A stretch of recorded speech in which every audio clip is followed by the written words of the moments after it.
harga satu kilogram salak pondoh ini hampir setara dengan 3 atau 4 kilogram beras.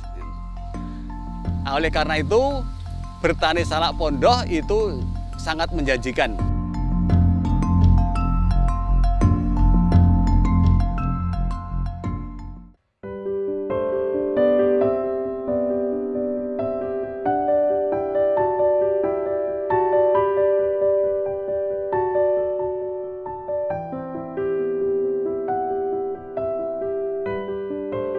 Sleman adalah tempat awal mulanya budidaya salak pondoh.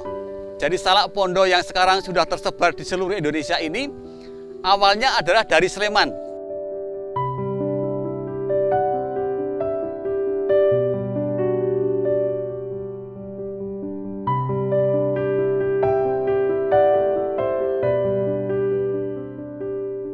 Salak pondoh Sleman itu sudah sejak tahun 1970-an itu sudah berkembang.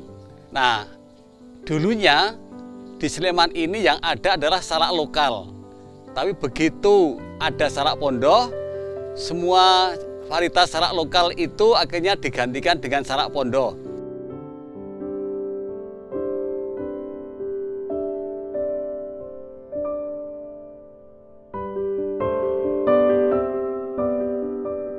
Jadi di daerah Sleman bagian utara ini ternyata untuk jenis salak pondoh itu sangat cocok. Karena dari segi ketinggian itu sangat pas untuk bertani salak. Lalu dari segi masyarakatnya memang dari dulu itu memang bercocok tanam salak.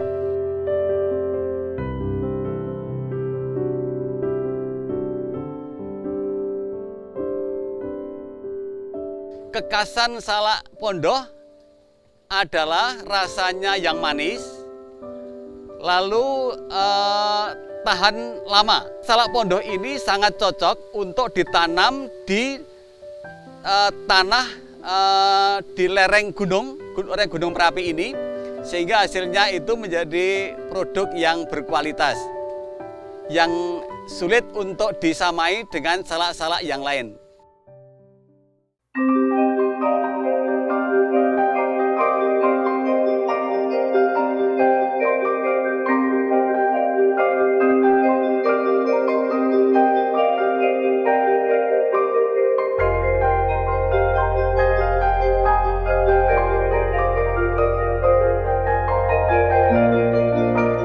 Produk salak pondoh itu sudah tersebar ke beberapa daerah.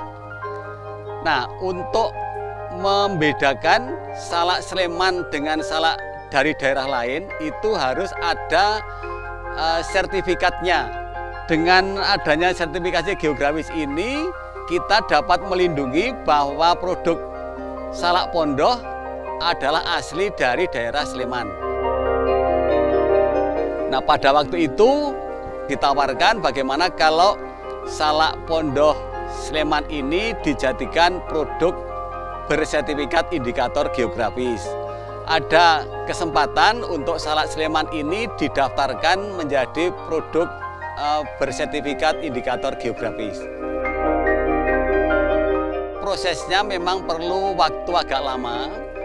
Itu ada sosialisasi beberapa kali pertemuan. Lalu yang paling lama adalah dalam penyusunan dokumen. Kita harus punya dokumen yang cukup lengkap tentang budidaya salak, tentang kekhasan produk kami dan sebagainya. Itu makan waktu yang cukup lama.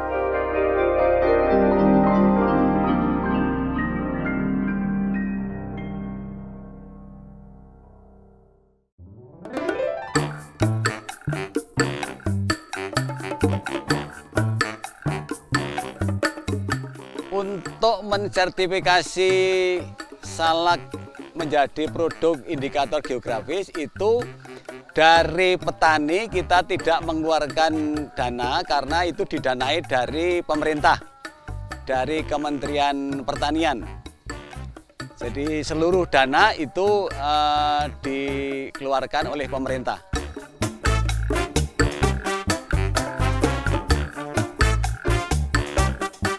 Yang pertama itu sosialisasi tentang apa itu indikator geografis.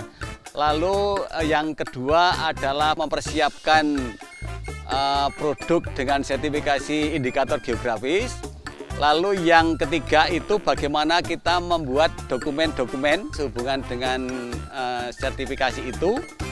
Lalu yang berikutnya adalah pengecekan lapangan. Lalu kita juga ada uji laboratorium, itu semua setelah disatukan lalu itu kita kirim ke Dirjen Haki, Kementerian Hukum dan HAM.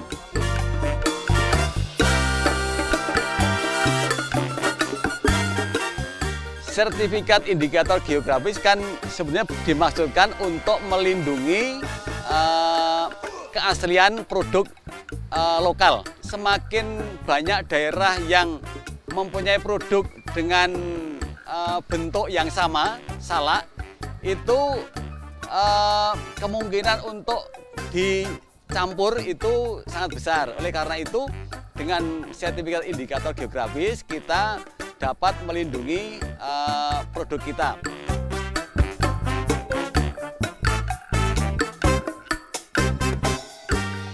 Bagi mereka yang berusaha untuk memalsukan produk, misalnya bukan salak Sleman kok diberikan sertifikat indikator geografis salak Pondok Sleman, itu ada sanksi hukumnya dan sanksi hukumnya cukup berat.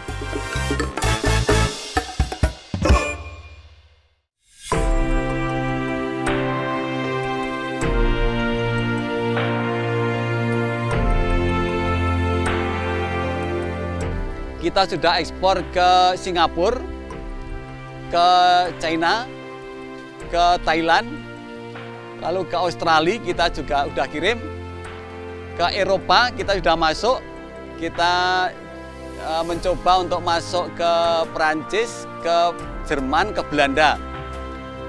Terakhir kita mencoba untuk masuk ke Eropa Timur, ke Cekoslowakia.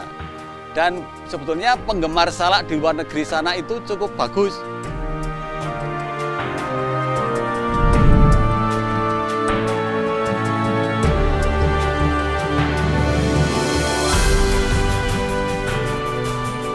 Setelah mendapatkan sertifikat indikator geografis, yang pertama bahwa kita semakin yakin bahwa produk kita itu menjadi produk yang sulit untuk dipalsukan oleh produk-produk dari tempat lain. Itu yang pertama.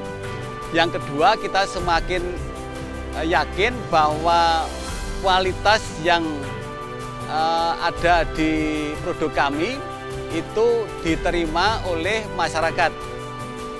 Lalu yang ketiga itu bahwa kita bisa mempertahankan harga produk kami sesuai dengan kualitas yang ada pada kami.